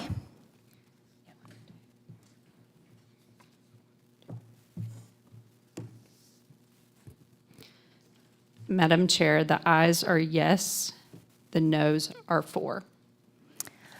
The yeas have it, and the motion to table is agreed to. The committee will now resume. I now recognize Ms. Crockett for 5 minutes. Thank you so much. You know what? It's interesting because we sit here in the Department of Government Efficiency Subcommittee, and the most inefficient thing that we have done since we have had the invention of this nonsense was the fact that we have decided that we will not do accountability or oversight over DOGE because we have failed to bring in the person who actually runs DOGE. In fact, we have decided, or actually y'all decided, that we wouldn't even debate why it is that we should or should not subpoena Elon Musk. In fact, y'all are just trying to get rid of the musky smell because it wasn't working out very well for you. And now you want to pretend as if you are coming in here to do exactly what your constituents want you to do. But the last time I checked, y'all didn't want to go talk to your constituents because if there was one thing they were complaining about, it was Elon and it was DOGE. You didn't want to hear those. And listen, if I had time, I would run the tape, but I only got 5 minutes because there's plenty of video footage of all of y'all getting your butts handed to you when you went home and people told you how they felt about DOGE. So let's talk about it for a quick second. Americans are looking for help. But instead of offering it to them, the Republicans have unleashed the most aggressive attack on the working class families in American history. And they have been excited to do so. In fact, they are here today arguing to make all the chaos, confusion, and destruction caused by DOGE permanent. They want hungry kids to be permanent. They want sicker Americans to be permanent. They want homeless veterans to be permanent, shuttered hospitals to be permanent, disrupted Social Security benefits to be permanent. They sold out their constituents to give permanent tax breaks to billionaires, and they're doing it. And now they want to have a victory lap, celebrating the pain of their constituents. So, Ms. DeVito, let's go through some of the things that the Republicans have done to see if they're helpful or harmful to Americans. Helpful or harmful? Stripping health care away from 16 million people. I would say harmful. Laying off hundreds of thousands of federal workers. Harmful. Disrupting or delaying federal services such as Social Security. Harmful. Medicaid. Harmful. SNAP benefits. Harmful. Cutting billions from agencies like NIH. Harmful. EPA. Harmful. HUD. Harmful. FDA. Harmful. All right, seems like you understand the assignment. There's an entire agenda that is attacking the working class Americans from start to finish. And then the thing is, they told us that they were going to do this, but, you know, they pretended as if they knew nothing about the playbook that was laid out by good old Heritage Foundation. All of this talk about lowering costs and reducing waste is absolute BS. Their agenda is about one thing, making the federal government so weak that they can exploit it for their personal gain. They're stealing your data to help their companies. They're taking away your health care and food assistance to fund tax cuts for billionaires. Their agenda is pro-disinformation, obstruction, pro-greed, and pro-exploitation. If you didn't know, that's what DOGE actually spells out. D, disinformation. O, obstruction. G, greed. And E, exploitation. And congressional Republicans have been complicit in this agenda. They've helped this administration terrorize the public. They've allowed this administration to launch the country into a war without congressional approval. And while we're talking about saving money, let me tell you, just dropping those few bombs in one day, that was the beginning of what is going to be a very long bill for us as they talk about being efficient. There was nothing efficient about doing it. And maybe if there was some consultation, maybe with those that say have constitutional authority, since we care about the Constitution, then maybe we could have saved the American people not only money, but the lives that are now at risk as we have to put out warnings for American citizens in this country and abroad. Maybe we need to start leading with the people at the middle of what it is that is guiding us instead of following one person. The reason that people like me say things like y'all are in a cult is because somehow people are abdicating their duties and abdicating the very people that put them into office. But I got 30 seconds.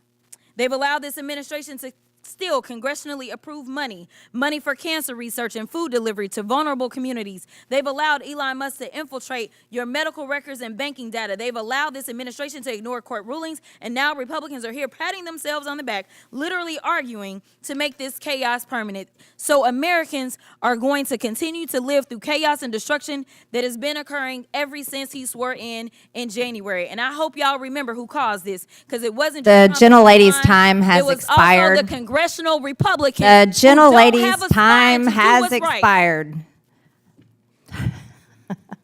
I now recognize Mr. Burchett from Tennessee. Thank you, Chair Lady. I would remind members of both sides of the aisle that, that President Trump's approval rating is soaring, and last I checked, congressional approval is not, and I think that bears witness.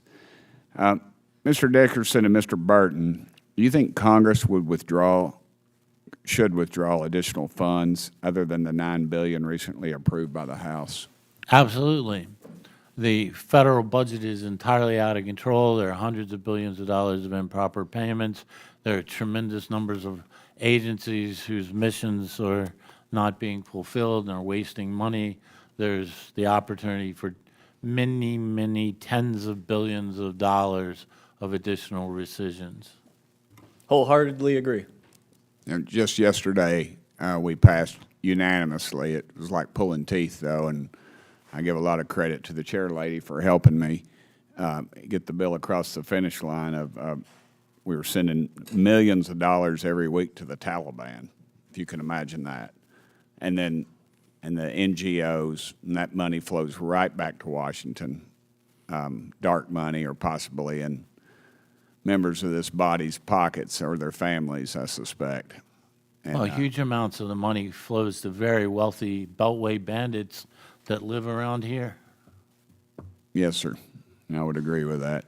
What other programs and activities should be looked at for additional cuts?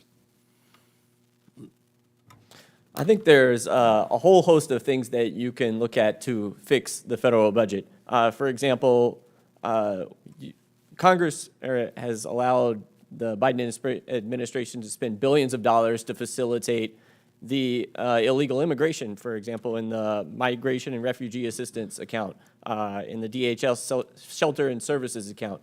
That has helped facilitate open borders and transport illegal immigrants all throughout the country into your districts across the country. We spend hundreds of millions of dollars on abortion providers to literally kill American citizens. I think that's a terrible thing. We spend billions of dollars subsidizing green energy research that makes our grid more inefficient. And so there's lots of great examples that we could go on about. Yeah, the list is extraordinarily long, but the big money is two places: healthcare and entitlements. The United States spends twice as much as a percentage of GDP than the OECD average on healthcare, which is well over $1 trillion we might as well burn because we don't get better health outcomes than major European countries. And then the entitlements, of which there are three major ones, or Medicare, Social Security, and Medicaid, but also Obamacare and dozens of programs, some effective, some not, meant to alleviate poverty. But there's tremendous waste, duplication, and opportunities for savings there. Mr. Lips, I see you itching to get on the mic, and I need to ask you a question, follow-up, but you go ahead. Thank you, sir. I think a great area to focus on would be implementing watchdog recommendations. The GAO has put together a list of more than 200 recommendations for Congress and 5,000 recommendations for federal agencies. GAO says that this could save upwards of $200 billion. What is GAO? We don't use initials in my office. What does that stand for? The Government Accountability Office. Okay. All right. You think Congress should codify the DOGE or certain aspects of its operations? I think it's a good question. I don't know if it's necessary. I think that I would recommend codifying and putting strength behind the executive orders trying to improve program integrity measures within Treasury. The do not pay system needs help. It needs more information, and you could save hundreds of billions of dollars. Mr. Burton, Mr. Dickerson, should we have a group of people at each agency who are focused on cost savings? Yes. I think everybody at every agency should be focused on that. You know, as fiscally responsible as the state of Tennessee is, low tax state, no debt, they have, I've seen that in the individual counties even, they're talking about this. So I think it's one thing, the residual of this will be hopefully some long-term savings and elimination of waste, abuse, and fraud. DOGE is subjecting federal spending to a higher level of scrutiny. What level of spending scrutiny do you think is important? Not sure I entirely understand the question. Yeah, I mean, I would say... Well, how deep should we go? Oh. How about that? We should, I think a reasonable objective would be to get back to the level of federal spending during President Clinton's term. I'm out of we time. would balance the budget. I'd just like to see us go back to pre-COVID level spending. Thank you, Chair Lady. Madam Chair, I have a unanimous consent. Without objection. Thank you so much. This is just from a couple of hours ago. Trump pivots to distractions as polls show collapsing support for his agenda. Without objection, so ordered. The next one is Donald Trump's approval rating plunges in multiple polls. Without objection, so The next ordered. one, Donald Trump's approval rating. New polls show shakeup over Iran bombing. Without objection, so ordered. The next one, Trump's approval rating drops to term low amid Israel-Iran war. Without objection, so ordered. I hope you're not reading the same thing from your phone, which it looked like. I now recognize. clarification- I now recognize Mr. Lynch from Massachusetts for 5 minutes. I just want to clarify. I can give you the sources because Mr. Lynch is recognized. Ms. Crockett, you're rudely interrupting Mr. Lynch's 5 minutes. Well, I've Miss- already said without objection, so ordered. Then there we go. And we'll make Mr. sure you got it. Lynch is recognized, Ms. Crockett, for 5 minutes. Thank you. Madam Chair, first of all, I want to be the first to congratulate my friend and colleague, the gentleman from California, Mr. Garcia, on becoming our new ranking member on the full committee, on this committee, Oversight and Government Reform. I am sure he will enjoy not only my own support, but the full support of all of our members, and we will all work to help him in his new role. Thank you. Thank you. Ms. DeVito, in the past, veterans' benefits in this country have been separate and apart from everything else we do. They are different because veterans' benefits, for the time that I've been in Congress over the last 25 years, they're regarded as special because they are earned by courageous service to our nation previously rendered by a very narrow segment of our society. And we as a nation, both Democrat and Republican, through every president so far, made a promise that if a young man or woman puts on that uniform for our country, serves our nation, and they come home from war with the scars of that war, either invisible or visible, we made a promise that we will take care of them and their families. And that has happened for every, we've been proud that every administration has honored that promise until now. In January 20th, Trump laid off 6,000 employees at the VA. He even laid off the workers at the suicide helpline in the middle of a suicide crisis among our returning veterans. It's an epidemic. And after that, DOGE and Donald Trump have laid off 2,700 of those people that they laid off were veterans themselves. So now we're looking at a 250,000 case backlog at the VA. So veterans are waiting longer and longer to get their care. We still have World War II veterans, Korean War veterans, Vietnam veterans who are older, and the delay in care to those veterans is a denial of those benefits they are owed. I have a UC, Madam Chair, request, unanimous consent request from ProPublica magazine, which the headline is "Internal VA Emails Reveal How Trump Cuts Have Jeopardized Veterans' Care, Including that of Life-Saving Cancer Trials." Without objection, so ordered. Thank you. The email itself, these are VA internal emails, and it notes that this is between folks at the VA talking about the cuts. The email says that more than 1,000 veterans will lose access to treatment for diseases ranging from metastatic head and neck cancer to kidney disease to traumatic brain injuries. And it goes on further, and this is a quote from the internal emails, that the enrollment in those clinical trials is stopping, meaning that these veterans lose access to those therapies. Mr. Vito, can you talk about that, the delivery of services to our veterans? Thank you for the question. Unfortunately, what we're seeing across the country is that veterans' health care is being held up and interrupted because of the DOGE cuts. I think most of the panel agreed that that should never be the case when dealing with our servicemen and women. They deserve, at the very least, quality and timely health care through the VA. But DOGE has announced the goal of firing over 80,000 VA staffers. They've already lost 200 doctors, 1,700 nurses, and almost 900 advanced medical support assistants, in addition to some of the cuts to grants that funded various programs, including the suicide prevention hotlines. Veterans are facing much longer backlogs and disrupted service, and in many instances, it can be life and death.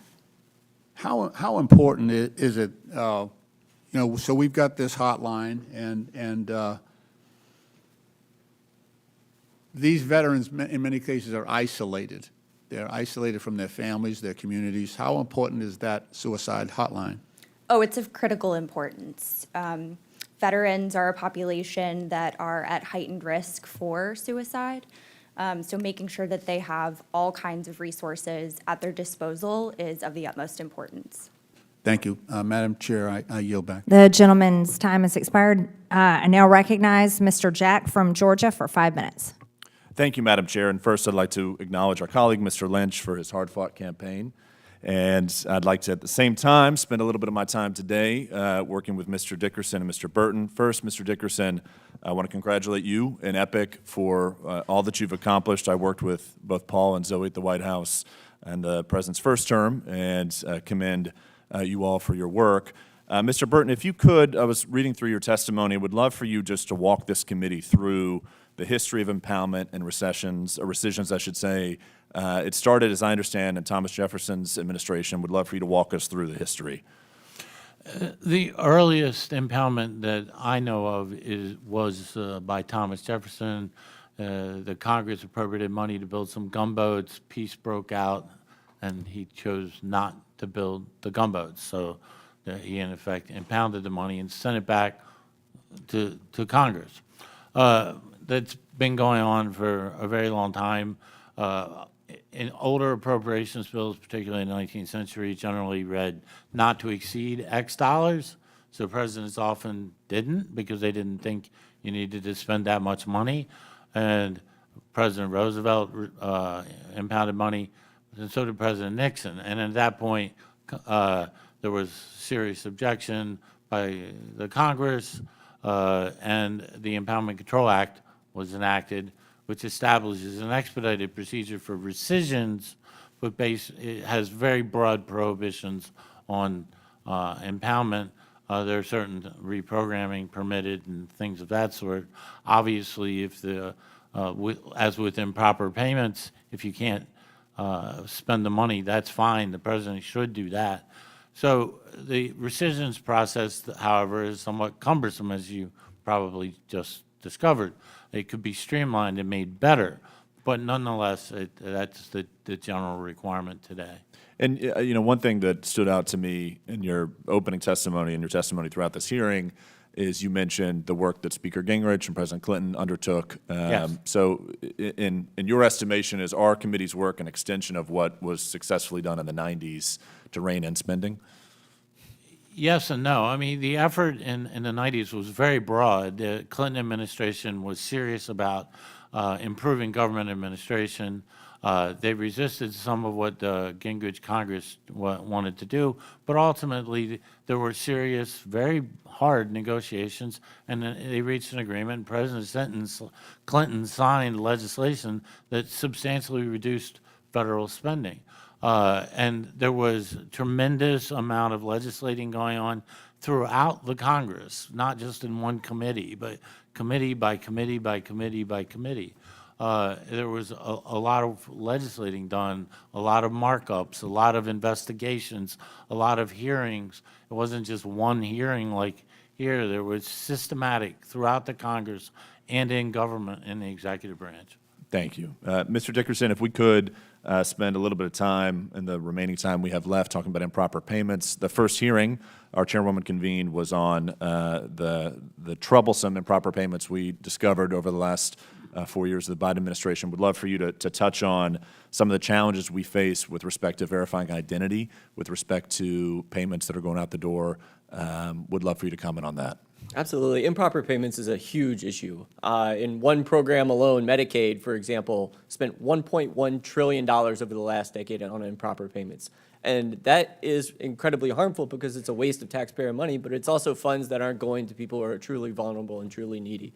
And so this waste, fraud, and abuse is rampant throughout the federal government. And so one of the major sources of that is the lack of ability to identify the people who are claiming money and checks are going out the door to who are actually eligible. For example, the Do Not Pay registry is supposed to be a database of accounts that the federal government's not supposed to write checks to. But in many cases, those checks go out the door and then they ping the registry. And in many cases, that registry doesn't have access to all the databases that it's supposed to. So it's a huge problem, and you really should be fixing it. And I recall in our first hearing, we talked about the amount of payments going out the door that are still done by hand, not by computer or electronically. Is that something you all have uncovered in your work? Yeah, I think it's something that we should be using new technology, using AI to actually look at what we have across the government to ensure that only people who are actually eligible for benefits are receiving it, nobody else. Thank you. Madam Chair, in my closing, just a point of clarification. The poll behind you, behind our ranking member, it adds up to 110%. Just wanted to clarify, is it meant to add up to 110%, or is that an error? Do you yield? Yeah, I do. This is from a Quinnipiac poll that was held 2 weeks ago, and this is the data that was provided. There's a wealth of information, including information about Donald Trump's falling poll numbers, so you should take a look. Thanks. I yield back. The gentleman yields, and it still adds up to 110%. That's a fake poll right there. I now recognize Mr. Subramaniam from Virginia for 5 minutes. Thank you, Madam Chair. Before I get started on DOGE, Mr. Burton, you were one of the co-authors of Project 2025, is that correct? Yes. And is this administration trying to implement Project 2025? Yes or no?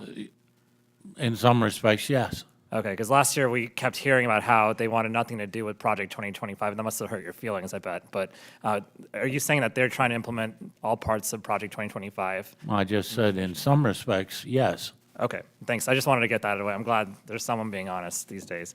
But let's talk about DOGE. So DOGE promised us $2 trillion in cuts back in January. And so far, we have a report card now out, and it's actually cost us billions of dollars, maybe over $100 billion by one estimate. It's actually costing taxpayers money.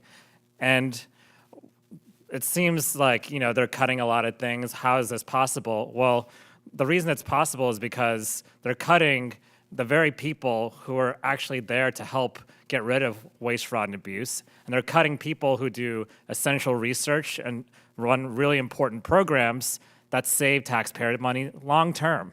And so the dashboard that we're talking about, the so-called transparency, was riddled with errors. There's been article after article about this. And so we know now that that dashboard cannot be trusted. What can be trusted is that we're not anywhere close to $2 trillion. In fact, there's another bill that this House just passed that adds $3 trillion to the debt.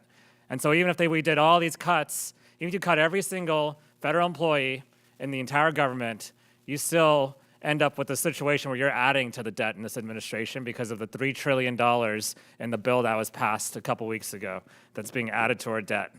And the examples that I've heard are things like cutting meteorologists at the Weather Service, cutting essential researchers at NIH, people who are doing groundbreaking research that will spur entire industries are being cut.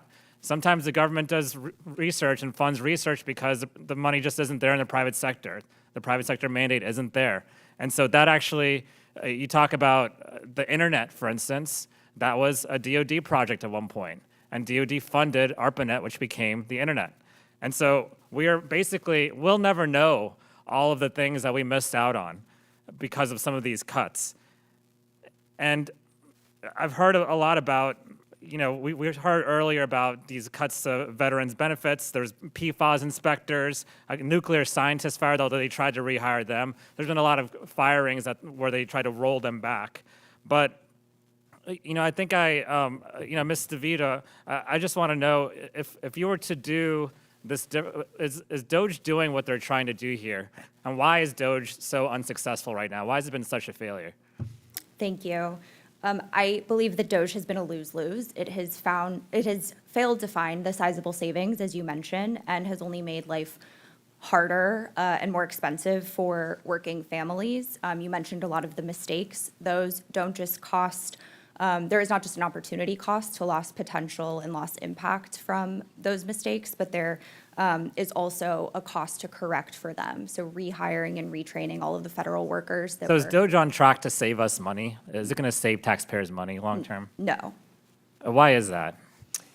I think DOGE has been making incredibly hasty cuts, and these have consequences. There are already a lot of protections baked into our federal workforce, our system of regulations. We can always add more that protect people in even better and stronger ways, but we cannot take them back without costs. So I'd ask Mr. Burton or Mr. Dickerson, I had one idea for cuts, which is the president actually, his last term, spent $150 million plus on golf trips. Do you think that's waste, fraud, and abuse? Yes or no? I certainly would think there's more high priority spending things, yes. But do you think that's wasteful spending? Do you think we should cut? Do you think that's less or more wasteful than cutting veterans' benefits, his golf trips? I would rather spend money on veterans. What about $50 million for the Department of Homeland Security's private plane? That's what they requested in the appropriations bill. Do you think they should get a new plane for DHS, a private plane? That's a factual question on whether or not this. No, so I'm reclaiming my time. In the end, what's happening is there's more waste, fraud, and abuse since DOGE has come into effect. It's led to poor services, a brain drain on our federal government, and it's going to cost taxpayers money long term. I yield back.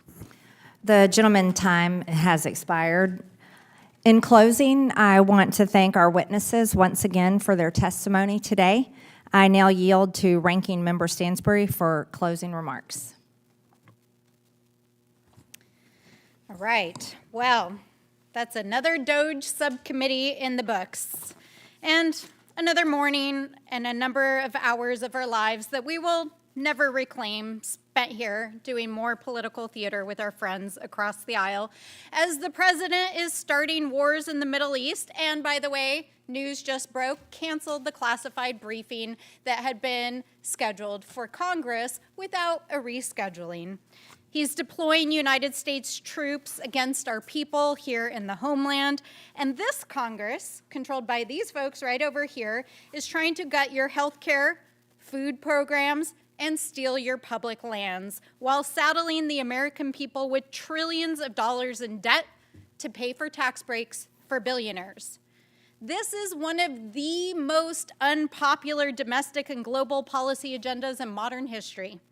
And they're here trying to convince you all that we should make DOGE permanent. But here's the thing. The GOP may continue to try to make DOGE a thing, but no matter how hard they keep trying, GOP will never make DOGE happen. Even with their Regina George out of the picture, that's Mr. Elon Musk in this scenario, Americans just aren't buying tickets to this show. And just like the movie business, House Republicans' DOGE reboot isn't hitting like they thought it would. And in fact, a majority of Americans actually oppose DOGE cuts, a number that will only grow as the devastating and real-life impacts continue to sink into everyday life for all of us. And I think we've all seen this film before, and we didn't like it. The fact is, DOGE is costing taxpayers more than it is saving, and Donald Trump has spent more of your hard-earned taxpayer dollars in his first 6 months in office than any other president in modern history. That's right, he spent more money than the last president just in the last 6 months, going golfing and doing other random things. While the Republicans are actually trying to increase federal spending in reconciliation with trillions of dollars in tax breaks and kickbacks to their donors. But despite this box office bomb, that's DOGE, here in this subcommittee, we're stuck on repeat, watching the rerun over and over again as the GOP continues to roll out the same tired talking points that got Elon Musk fired in the first place. And not only that, we're seeing the same kinds of witnesses backed by the Heritage Foundation and their allied organizations coming to testify again and again, attempting to back up a flailing administration and its flailing policies. So where are we? In case you forgot, the Heritage Foundation is the same organization that brought you Project 2025, which is what this is actually all about. A show that was so unpopular that even the president and members of this committee tried to distance themselves from during the campaign season and even lied to the American people about. But the American people are smart, and they're watching, and they know what a scam is when they see it. You cannot run away from Project 2025 because it's right here. And we will not let you destroy our government, our democracy, our institutions, and our freedoms. And we will hold you accountable. Medical trials ended, veterans' benefits cut, Social Security decimated, thousands of children without food and medicine, thousands dead across the world, American lives upended. That is DOGE's legacy. But it's clear, however, no matter the impact, the Trump administration and the GOP doesn't seem to care, because DOGE isn't actually about waste, fraud, and abuse. It's not even about cost cutting or making the government more efficient. It's a means for pushing their political agenda on the American people. And if you couldn't tell already by their obsession with the culture wars, from attacking education to slashing global food aid to stripping health care, this is about remaking American society. They want to remake our country in a hyper-conservative image, just as they laid out in Project 2025. The American people know what's going on, and this is not the sequel we asked for. So, I want to just take a note from America's real anti-hero and to say to Mr. Elon Musk, as far as we're concerned, you're just another picture to burn. And to DOGE, now we got problems, and I don't think we can solve them. You made really deep cuts, and baby, now we're bad blood. I think we're out. I yield back. I now recognize myself for closing remarks. The American people gave President Trump a mandate to drain the swamp, and they expect us to deliver on that promise. Our massively growing debt and interest threaten every single American, their children, and every generation to come. The United States is now $37 trillion in debt. In fiscal year 2024, the government spent over $1.8 trillion, more than it took in. And in fiscal year 2025, the interest on our debt is expected to exceed $1 trillion, more than our military budget. We need to be brutally honest about how this massive debt came to be in the first place. It originated from Congress and elected presidential administrations for decades. We are grateful that President Trump's DOGE team has already identified at least $180 billion in federal savings. However, without legislative action, these hard-won cuts could be reversed by the stroke of a pen with a future administration. After all, we listen to Democrats every single day make fun of, attack, and criticize the efforts of DOGE. They don't take it serious. They want government to be bigger and bigger and bigger until we completely collapse. Congress must use every tool at our disposal to make the hard work of the Trump administration permanent. 2 weeks ago, House Republicans took the first step in codifying the DOGE cuts by passing the White House's $9.4 billion rescissions package. This is only the first step. The Senate must immediately pass these cuts and send them to President Trump's desk. We must continue to codify every penny of DOGE cuts through rescissions and the appropriations process. This is our mandate. This is our duty. The legislative branch can't sit on the sidelines. In this subcommittee, we will fight the war on waste shoulder to shoulder with President Trump. We've held hearings exposing billions in improper payments, corrupt NGOs pushing destructive policies, and taxpayer-funded media like NPR and PBS that serve elite interests over the public good. We've uncovered shocking examples like USAID funneling money to undermine U.S. interest abroad, lavish spending on empty federal buildings, and so-called nonprofits bankrolling illegal immigration. Today, we heard more egregious examples of Americans' hard-earned tax dollars being abused to promote genital mutilation of children, fund the Green New Deal scam, fund terrorists overseas, and fund hundreds of billions of improper payments. The American people overwhelmingly support the cuts, and I don't know what faulty polls my Democrat colleagues are using to back their claims saying otherwise, but I've never heard of any legitimate poll that adds up to 110%, like the one on their poster that was displayed here today. What a joke. What a pathetic example. My God. Maybe they should support spending a little more on teaching actual mathematics in the classrooms and a little less on seeking to advance racial justice in mathematics, like the National Science Foundation grant. Regardless, we know the American people are behind the DOGE efforts, and we know the American people don't believe stupid fake polls that have math that make no sense. Exposing this waste and abuse is only half the battle. To win this war, we need to make sure these cuts aren't just temporary. That means passing laws to streamline agencies, eliminate redundant programs, and give the president the authority to fire bureaucrats who don't do their jobs, the same bureaucrats that go ahead and give out these grants that mutilate children, gives money to USAID to do regime change in foreign countries, and so many more stupid, horrible things that the American people don't want to spend their money on. Slashing waste, fraud, and abuse from the federal government provides real savings for the American people. We as lawmakers should pass new DOGE cuts every single day and make cutting waste, fraud, and abuse our top priority. Instead of growing the government, we should be slashing the government. The government is far too big. It's like an overgrown, out-of-control animal, and the American people are beginning to hate it. With that, and without objection, all members have 5 legislative days within which to submit materials and additional written questions for the witnesses, which will be forwarded to the witnesses. If there is no further business without objection, the committee stands adjourned.